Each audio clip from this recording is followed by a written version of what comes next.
واحد السلام عليكم. اليوم جيت ندوي لكم على كورونا. عارف طلع لكم هذا الموضوع في الراس، راه حتى انا جيت ندوي عليه بطريقه اخرى ونشرح كيفاش كيضرب الجهاز التنفسي. انا ماشي دكتوره وما قارياش وغنعطي رايي.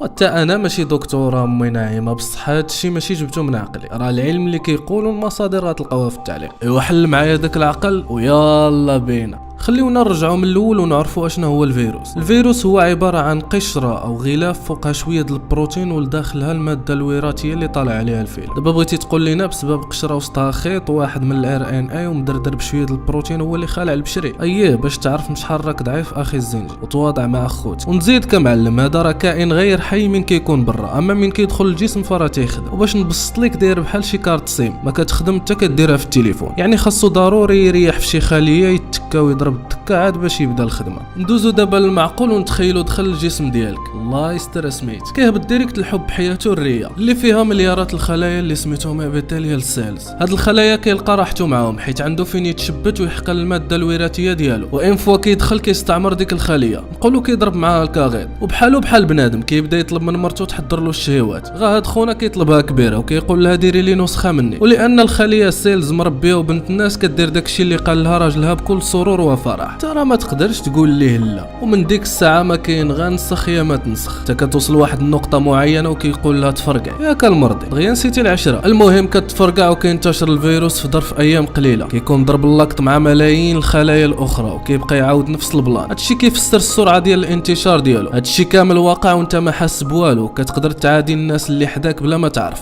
المهم السيد كيبدا في الخطه الثانيه ويبين راسو لجهاز المناعه. السي المناعه كيحس بشي حاجه ماشي تاليه، كيصيفط شويه من الجنود ديالو يشوفوا واش واقع. اصبح الخير الشريف. ملي كيوصلوا الجنود كيبداو يقلبوا يشوفوا واش كاين، حتى كينزل عليهم كورونا من حيث لا يدرون. والصراحه ما لقيتش احسن من هذا الفيديو اللي يوضح لكم العمليه.